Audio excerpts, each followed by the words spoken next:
blaring our podcast. Nothing is sweeter than Swiftcast. Hey guys! Hey! Hey! Welcome to episode 86 of Swiftcast. This is Steph. Ashley. And Joe. And in case you can't tell, Jill is a little sick right now. A little bit. We give her a lot of credit for recording anyway. Jill really wanted to be here for our very exciting year-end episode where we talk about all of the things that have happened throughout the year. Our favorite moments, your favorite moments. So we have a lot of really exciting things to talk about. And even though we're going to give you a great recap, we still want to keep you up to date with the news and what you need to set your DVRs for. So we'll start with keeping up with Swift. All right, so Blank Space has had over 200 million views in just 5 weeks, which is amazing. That's a month. And Shake It Off just reached over 400 million views, and that makes it Taylor's most viewed video ever, actually, which is both really, really high numbers. And not very surprising that Shake It Off is the highest ever viewed video because it's just so popular. Yeah, it really is like an anthem of all her songs. And I think Blank Space probably will become the second most. It's way up there in terms of numbers already. Yeah. If Shake It Off reached 400 million after about 4 months, and Blank Space is at half that in a month, then it's probably going to pass it. I actually think it might. People love to see Taylor being crazy. Yeah. I just imagine random people not even in the fan base, like saying to each other, hey, did you see that video where Taylor Swift goes crazy? And then they have to show it to them to see what they're talking about, and then that's how she's getting all these views. I think that was part of her planning, too. She's genius. But she was able to do it without taking her clothes off or doing something, like, awful. Just trying to chop down a tree. Yeah. Very controversial. Throwing cell phones in water, that is bad. And speaking of being a rule breaker by throwing phones into water, Taylor is on the cover of the newest issue of Hollywood Reporter, which will be available on December 26th. And it's an issue that's dedicated to this year's rule breakers. And I haven't been able to find this yet. I'm hoping maybe it just hasn't hit the newsstands yet. I also haven't been able to find the Billboard magazine yet, which is very frustrating because I want the cover and all the photos of her for Woman of the Year. So hopefully you guys have been finding these magazines for your collection. I hope so.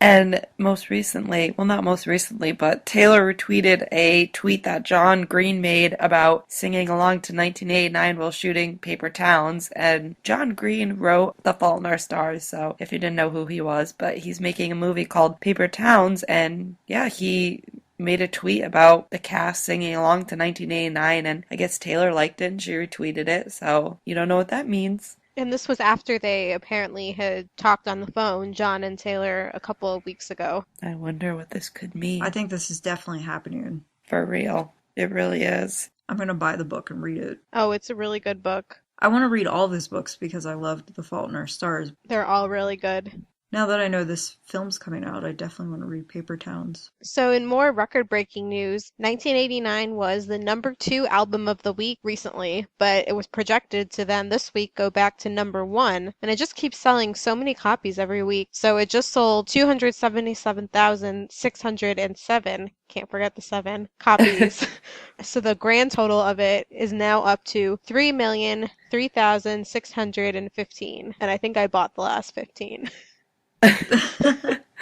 I just like how they have the very specific total. I know. Not just 3 million. So that means that it went triple platinum in 7 weeks, and it's very close to becoming the highest selling album of the year, which right now Frozen is at the highest selling album of the year, but if Taylor keeps selling her typical numbers each week for the rest of this year, she might beat it. And that's pretty amazing that she's that close to Frozen, since Frozen has been out for so long. For the entire year. Yeah. And 1989 has been out since pretty much November, and if it overtakes it, it's going to be awesome. It's only fair that one queen dethrones the other. Very true. It's funny because I think that I've seen in a few places that a lot of people are just frustrated that songs from Frozen have still not gone away, and I only wish that songs from 1989 were played all over the place as much as Frozen is. Are you kidding me? I love Frozen. I hope it never goes away. I love Frozen. I listen to it by myself.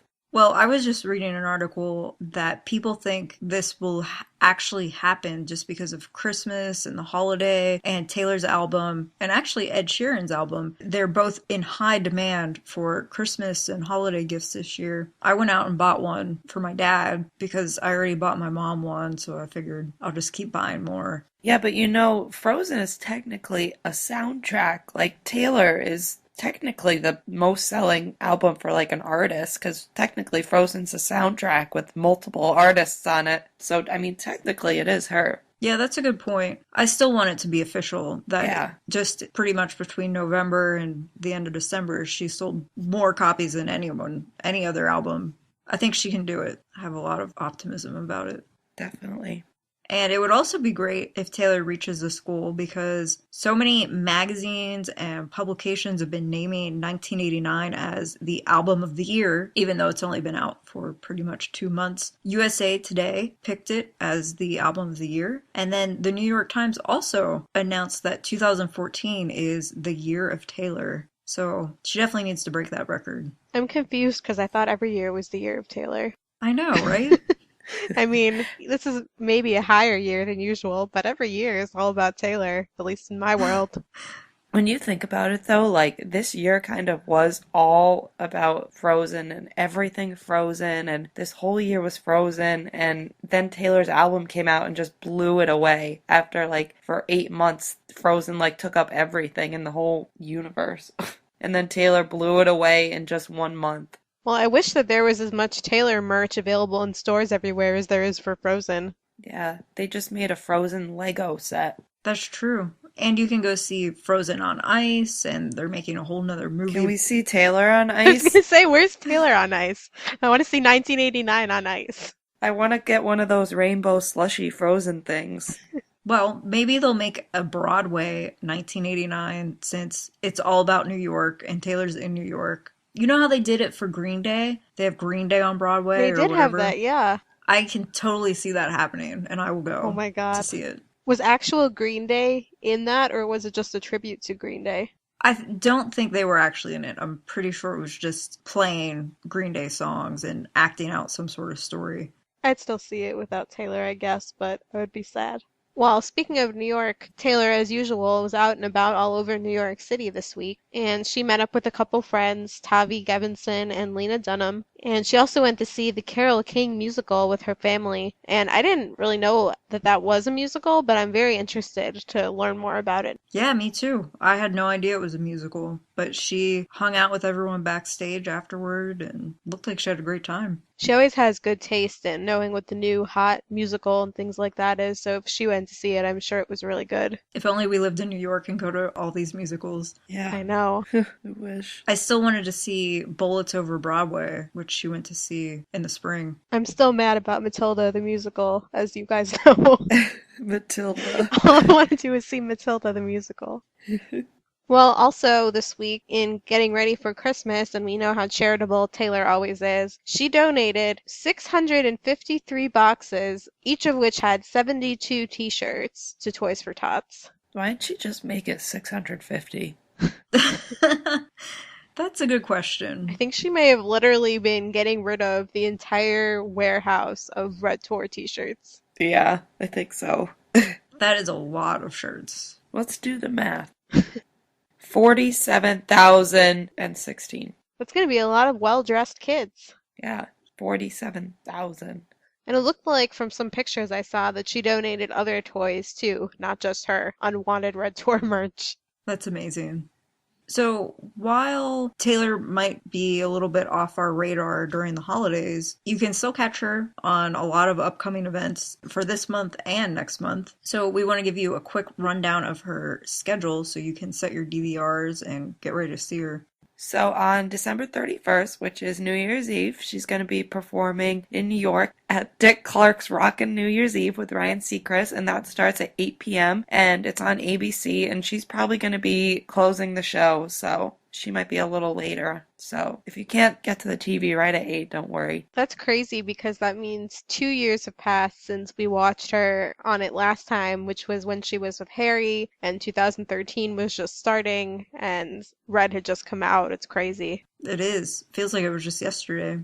Then on January 7th, Taylor is nominated for 3 People's Choice Awards. We don't know yet whether Taylor will be attending the award show. She has before, but we just don't have any confirmation yet. It will air on January 7th on CBS, and Taylor is up for Favorite Female Artist, Favorite Pop Artist, and Favorite Song for Shake It Off. And then the next big award show after that, one of the biggest award shows of the year, of course, the Grammys. That's on February 8th on CBS. And Taylor's nominations are Song of the Year for Shake It Off, Best Pop Solo Performance for Shake It Off, and Record of the Year for Shake It Off. And the Grammys put out a really cool commercial called The Grammy Effect, which is a series of different commercials that they're doing. And the one featuring Taylor, I love. It shows this guy sitting in, was it an airport? I thought it was a train station, but I don't know. Sitting somewhere, guy who looks, like a rocker type guy. And then he just starts headbanging and flipping his hair. And then it goes to a clip of Taylor headbanging during her All Too Well performance at the last Grammy Awards. Taylor loved it. Yeah, she tweeted about it. That's really funny. And to wrap February up, she's going to be performing at the Brit Awards, which is on February 25th. I don't know all the details of that yet, so we'll keep you guys updated next year. Well, next we have some mini segments with some really great Swiftie problems that people have been having recently. And our first one is from @HippieCarrieDuff. When you fall asleep with a 13 on your hand and it stains the inside of your Taylor bracelet. Swiftie problems. Oh no. That reminds me of when Taylor tweeted that she fell asleep on her hand and had an imprint of a 13 on her face when she woke up. That happened to me once, too. It was during Speak Now, and the 13 was purple. That's really appropriate, though, for Speak Now. I know. Our next one is from Fearless Hoovian, and she said, I'm definitely not sitting by the window listening for the UPS truck that will deliver my Taylor merch that I bought. Swiftie problems. Waiting for UPS trucks and FedEx trucks. Yeah, that sounds like me in the FedEx truck. I was waiting for all my mystery gifts, and then they all turned out to be rubber bracelets. Me too. And our next Swiftie problem comes from @SwiftJLaw. My 13 days of Taylor package is scheduled to get here on Thursday. Yay, yay, yay. Christmas present from me to me. Yay, yay, yay. Santa emoji, Christmas tree emoji. Swiftie problems. Our next one is from @BFosta09. We all need a little Swiftamine. Swiftie problems. And that's a reference to the hilarious SNL skit, if you haven't seen it yet, where it's about how everybody loves Taylor and no one can get enough of her, and you need Swiftamine for help. But there is no help. Is that like Dramamine that just like slowly puts you to sleep? Like when you're getting too hyped up on Taylor, you just take it and it slowly puts you to sleep. I think it might only work on the average person. I feel like for us, there is no cure. Yeah. Well, our last one is from @ENM Perez. Went wild when they played Shake It Off. Swiftie problems. You forgot to add in the ha ha ha ha ha. Yeah, I didn't get why that was funny. That's just what you do when Shake It Off comes on. It's true. I've watched the Jingle Ball performance of Shake It Off probably 90 times, and every time I go wild. And when she says, "It's my birthday," I just can't get over it. It's so cute. Well, thank you guys for sending us your Swiftie problems for this week. Keep sending them. I know you'll probably have a lot of Swiftie problems over the holiday and for the new year, and we love to hear from you and read them. Next, we're going to move on to our fashion updates. And Taylor has a lot of great fashion from being in New York recently. As always. So our first one was on December 15th when she was in New York, obviously, and she was leaving her apartment, and she was seen in her Hudson jeans, Nico mid-rise super skinny in graphite teal, and those are $176. She was also wearing her Prada ankle boots, which are a whopping $990, and she had her Topshop slim pocket detail coat, which is €59, and her Dolce & Gabbana black large Agata shoulder bag, and that's no longer available, so we don't have a price for you guys. The coat she wore on the 15th I thought was a really good deal. Only €59. Looked like a really nice coat. Yes. So if anyone needs a holiday gift for others or yourself, you might want to check that one out. On December 18th, while Taylor was in New York, she was wearing green high heel ankle booties that are by And Other Stories, and those are 95 euros. And the rest of her outfit hasn't been discovered yet, but her whole ensemble that day was very fashionable, as always. Then the next day, December 19th, out and about once again in New York City, Taylor had on the Finders Keepers long time cream plaid coat, which was $211, marked down to $169. And with that, she had her rag and bone Bordeaux Haro leather ankle boots for $495. And then she had on red gloves from the brand Accessorize, and they were wool gloves with bow, and those are $23. And then she brought back our favorite purse, the Aldo Fratapolzine bag, which was only $50. I love that purse. Yay! It was exciting to see her actually wearing the purse again since we've gotten it. Yeah, I thought that as soon as we had it, she would just stop using it. Oh, common people are wearing that. I can't wear that anymore. I just thought it would be our luck. The peasants discovered it. And so a few older items came up on Tay-Swift Style. So they are old, but they've been recently discovered. So back on November 11th, she was in New York City leaving an apartment, and she wore a blue Catherine Hooker Buxton coat, and that was 920 euros. So that was pretty expensive. I love that coat. And then on October 19th, when Taylor was in Sydney, she was arriving at a restaurant and she wore this black lace dress that is from And Other Stories. It's 95 euros. And Taylor also just wore it when she was at the musical the other night with Austin and her parents. And you can see her backstage in some of the photos. She's wearing the same dress. I love it.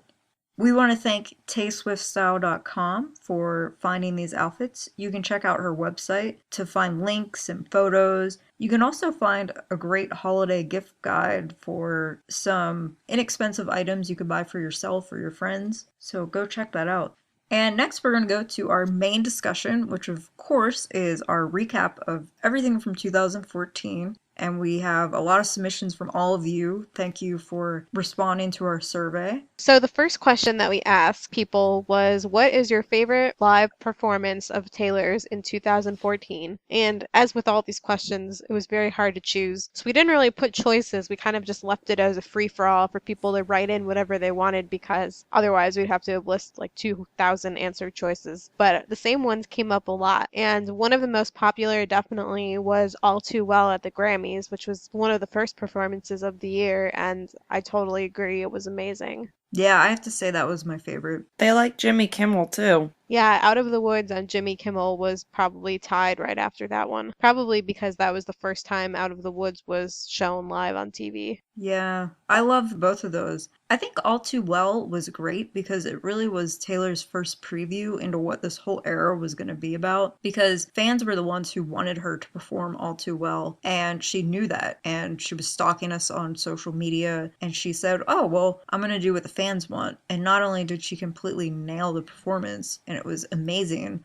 but it really just kind of set the tone for this whole new era. And I remember when everybody was tweeting, trying to tell her that we wanted her to play it at the Grammys, and I think I even said this on an episode, she's not going to listen to people. She already has a song picked out. She's not going to just do a song that was never released just because fans on Twitter are saying they want that, and I was totally wrong. Yeah. My favorite performance was in her living room.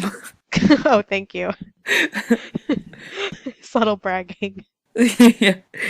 Other popular performances that people liked were Release Day on the Rooftop. I definitely liked that one a lot. Oh yeah, me too. Love Story at iHeartRadio, which was the debut of the Love Story remix, which I was also there for and was amazing. Someone else said Shake It Off at the iHeartRadio Jingle Ball. You were there for that, too. Yeah. You were there for pretty much everything. Yeah, I don't know if they meant LA or New York. They're both iHeart, but yeah, I guess I was there for everything. But I wasn't there for this last one that someone said, which was Ew with Jimmy Fallon. I don't know if that's a performance, but it counts. It was good enough. I really loved her Love Story at iHeart. I can't wait to see that one live. Yeah. Although I do think people missed one here that for me goes up with All Too Well, and that is her live performance of Riptide at Live Lounge. Oh yeah, that was a good one. Yeah. It's very close with All Too Well for me. I thought that was just a great performance. I have to add in another one that I just thought of. I really, really loved Style at the Victoria's Secret show. Oh, yeah. Oh, yeah. I also loved Style on the rooftop, but no, I really loved the Victoria's Secret show this year. I loved it last year too, but this year's was even better. Taylor was just so perfect. Style was the perfect song for it. Everything just was great. No one put Blank Space at the AMAs. I think there's so many that you just forget and they all start to blur together. I think so. But I thought that one was great, and I think it probably is representative of what it will be like on tour, which was really exciting. Oh, the other thing that I loved was just her performance on Good Morning America in Times Square. Now we're just gonna list every performance. It was really cool because she was in Times Square singing Welcome to New York. And I know that will happen again on New Year's Eve, but it's just such a great New York song. And to actually see her do it in Times Square was really cool. Our next category was your favorite candid photo of Taylor in 2014. And this is pretty much impossible because I feel like at one point she pretty much had a candid every day. Let me just go look at my camera roll on my phone, which is literally all saved candids of Taylor.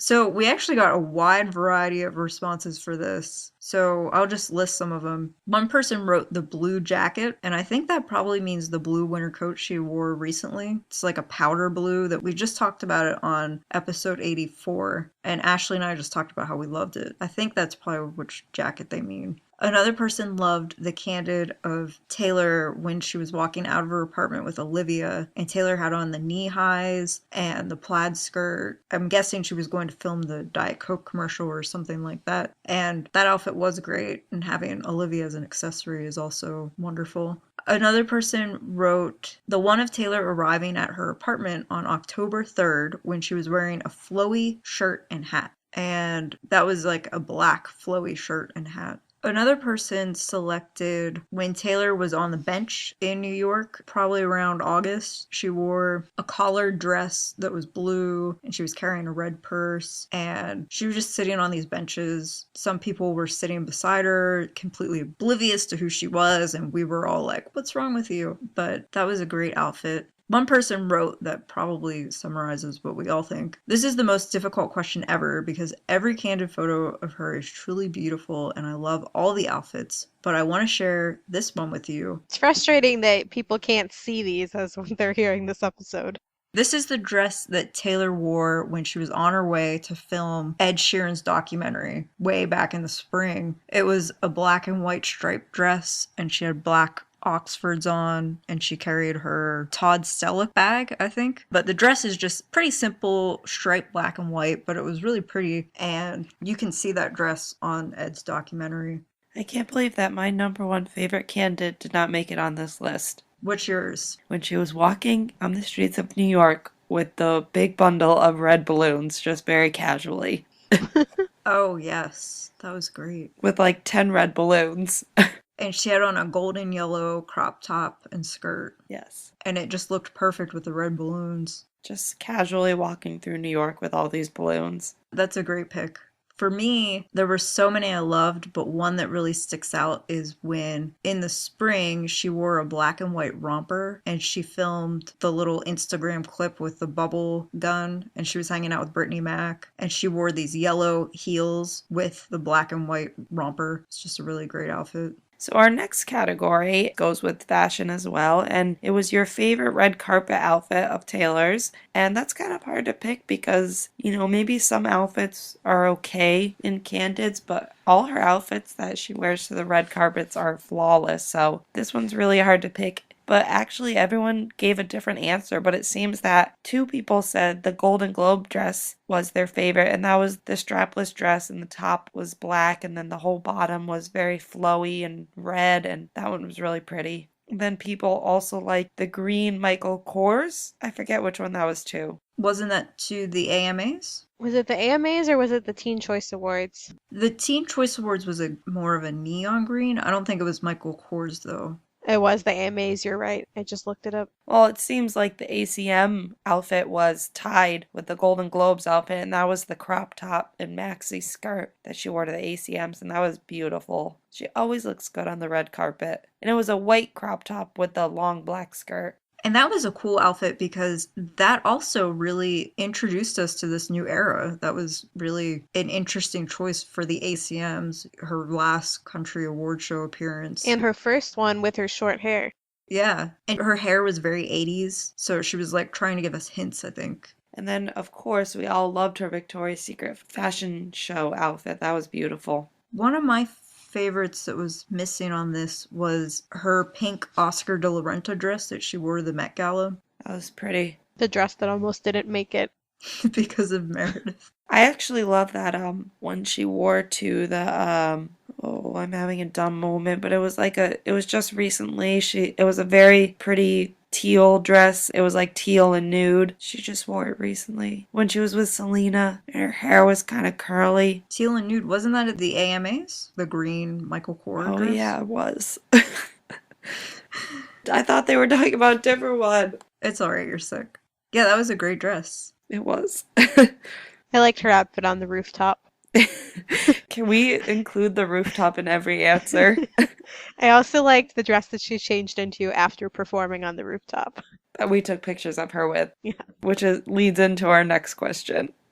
So we asked people what was their favorite regular outfit of Taylor's in 2014, and we got a variety of answers. Someone said whenever she wears a short plaid skirt, which is definitely good, and then someone else related to that said the white crop top and the creamy Scottish checkerboard pattern skirt from the LA 1989 Secret Session. That was a great outfit.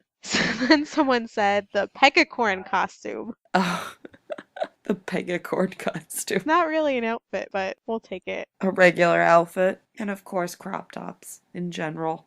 Someone sent in a picture of a really cute outfit from the summer, it looks like. Taylor's in a pink sleeveless dress with sort of a matching pink headband, purse, and shoes. It's very pink. The headband was also key this year. I think one of my other favorite outfits was when she wore the Urban Outfitters flowered dress. It was blue and yellow, and she had the great headband in and green shoes. Just a very springy outfit. I love that. And I also loved the skirt she wore to Jill's Secret Session, which I might have bought because I love it so much. Yeah, that was pretty. It's like a black and white plaid. Oh, yes, let me just grab my photo and describe it. You know, you have that Grammy in there. That Grammy was a good accessory. I also like the sweater that one girl's wearing in that picture with her. It's orange and it has stars on it. And it's me. This year was really just full of great outfits. Taylor just became so confident with herself, and she's just pure New York street style. She never has a bad day. Our next question for you guys was your favorite fan moment from the year, and we had a lot of great answers for this. Some people picked the Christmas packages that Taylor's been sending through FedEx. Actually, multiple people selected this as their favorite and explained that some of their friends received packages, which made them really happy. Other people submitted just the 1989 Secret Sessions. A lot of you loved that. It was obviously such a great, great moment for so many people and such a brilliant idea for Taylor to do this for us. Another person said when Taylor visited Steph and Layton at their house, just pulled up in the driveway and knocked on the door like it was totally casual. Other people said just Taylor's general engagement with fans on Tumblr and Instagram, making our day better, making us laugh, giving us recipes. Really, this year has just been so much about Taylor being engaged with us. How could it not be your favorite year ever? Definitely. I don't think I could choose. And adding on to the Tumblr and Instagram comment, we asked you guys what were your actual favorite comments that she's made on Tumblr or Instagram. And someone said, all the tags she tags in Tumblr are pure gold, but that Instagram comment where she said, it gets easier and then it gets okay and then it feels like freedom. I feel that comment in my soul and it makes me stronger. She really wrote a lot of long comments to people that had such words of wisdom in them and really great quotes. I think there's a BuzzFeed article dedicated to it. I mean, some of those were really, really nice, and it was like, wow, I can't believe she even came up with that. And then, of course, she made the comments where she was like plotting, planning, hustling since 1989. There's like that sweet wisdom side of Taylor, and then there's that like ghetto fabulous side.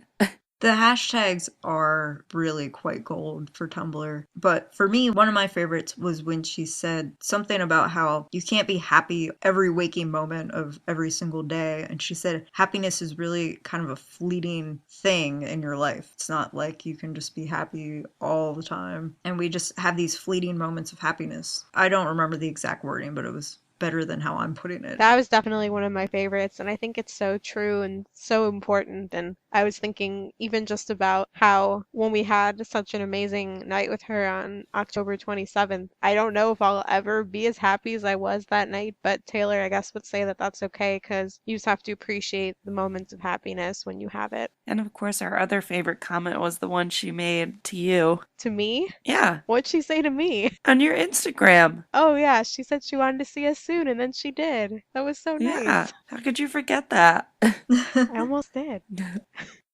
So then, moving on from just Instagram and Tumblr comments, we ask people just their general favorite Taylor quote of the year. And of course, a popular one was, "As my 25th birthday present from the media, I'd like for you to stop accusing all my friends of dating me.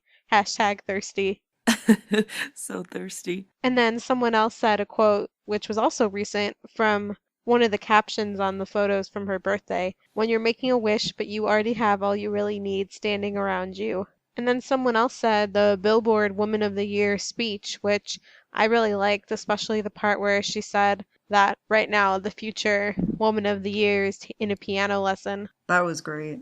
She knows how to give a speech. Even her speech when she was accepting her award at the AMAs was a great speech. Our next question was, I don't know, maybe the most difficult. What your favorite song from 1989 is. And even though it might have been the most difficult, the majority of you selected Blank Space. And then New Romantics was second, which is funny because the Rolling Stone just released an article today that said, pretty much the author said, New Romantics is one of the best songs of the year. He doesn't understand why it was on only the deluxe version as a bonus track. But then it was funny because he wrote, "Geniuses are weird though," so pretty much who knows why she did it. And yeah, that is a really great song. The other favorites were You Are in Love and Clean. I think everybody has a different answer for that one. And it changes by day too. So our next question we asked you guys was, what was your favorite photo that Taylor posted on social media? And everybody again said something different. One of the answers was anything with cats. So that's half the picture she posts right there. And then, of course, a big one was the when she stood in New York City with the wings in the background. That was really pretty. And I think that must have been a really popular one because we saw a lot of people redo it themselves when they went to New York, including us. And there was the Time magazine cover. No, it's Becky getting ready with Carly. The Halloween picture, the short hair, don't care, which was actually the very beginning of the year. So there was a lot of answers here. And I think it's hard to pick. She posts a lot of good pictures. She really did. No, It's Becky was Yeah. insane. And then you go from that to like the Time magazine cover, which is just iconic already. And her most recent video of Meredith and Olivia is amazing, where they want the bag of treats. Well, finally, that brings us to our last question, which was the overall favorite Taylor moment of the year. And I don't like answering these questions. I feel like I'm always leaving out so many good things. But people submitted some really good ones. One person said the surprise release of Shake It Off and the announcement of 1989, obviously important. Someone else said, and I love this one, the Graham Norton show reading the R.I.P. Me post. That was great. I think that was the same person that posted Ew. It might be. Lots of funny answers. Someone else said the Red Tour show in London.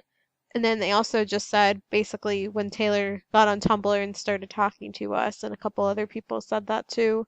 And someone just said world domination, which is pretty accurate to sum up this whole year. That's a great answer.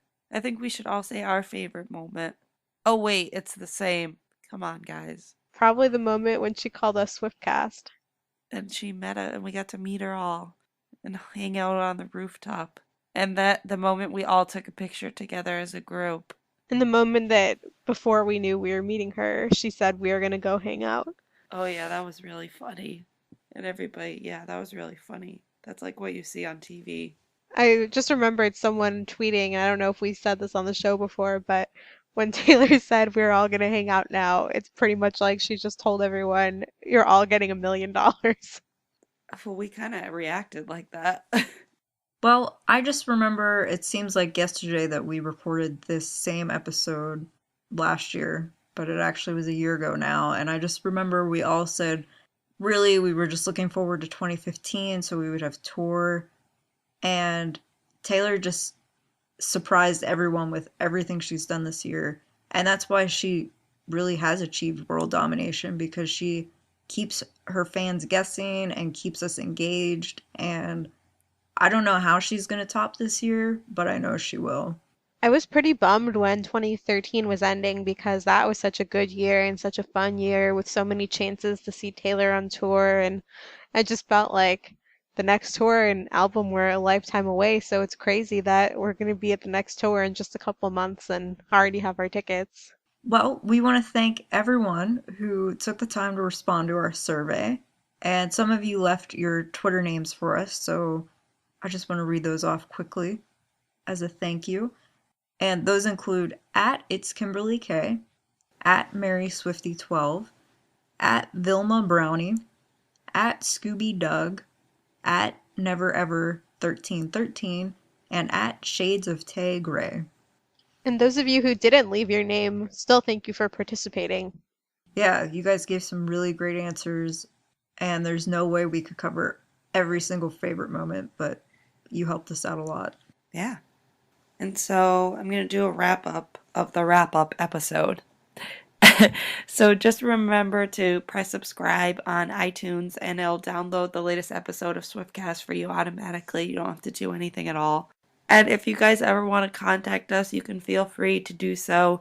We're on Taylor Connect at Swiftcast13. You can tweet us on Twitter at Swiftcast13. You can email us at theswiftcast13@gmail.com. And our Facebook is The Swiftcast, and you can like us on Facebook for a lot of updates that we do on there. And of course, you can check out our website, swiftcast13.com. So we're actually going to be taking a holiday break. So this will be the last episode of 2014. We'll be back in January with episode 87. So we're already excited for that, to get back to hanging out with you guys. But for now, final predictions on what Taylor's going to do for next year. Get a third cat. That would make her a cat lady. Yeah, I think she might not care though. I don't know, she keeps using Alex's quote. 2 cats is a party, but 3 is a cat lady.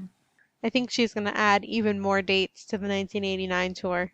I think she's going to invite us to hang out with her in Club Whatever. Some people think it should be called Wonderland. I like that idea. Wonderland.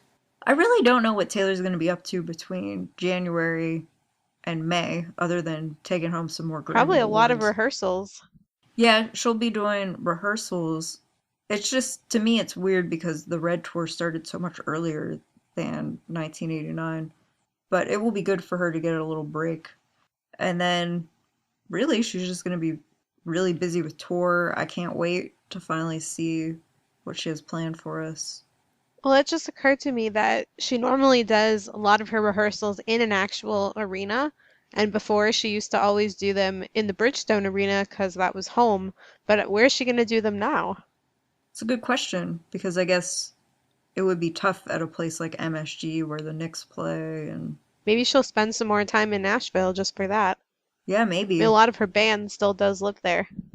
The first date will be in Japan, so they'll have to ship everything over, which also kind of was interesting to me, just that she decided to make the first date overseas and then come right back. But it should be very exciting. I'm not going to be able to avoid spoilers. I'm going to see what happens in Japan before I actually get to see I it think live. in more immediate predictions in the next couple days, and probably even before this episode comes out, Taylor and Austin are going to get in another Nerf gun fight on Christmas. Yeah, I think they'll probably be spending Christmas in New York. Seems like Definitely. Taylor has the whole family there.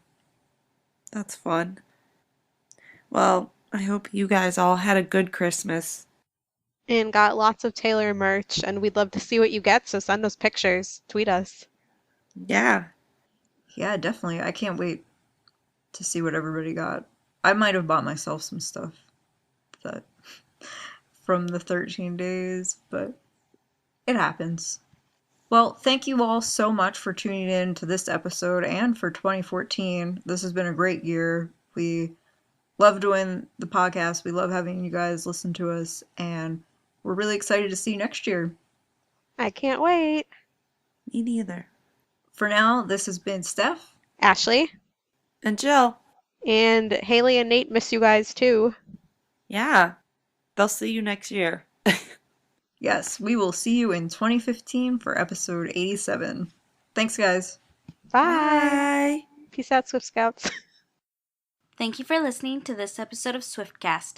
Visit us on the web at theswiftcast.com. The theme song for Swiftcast was written and performed by Sydney and Chuck. Swiftcast is not directly affiliated with Taylor Swift, Big Machine Label Group, or 13 Management.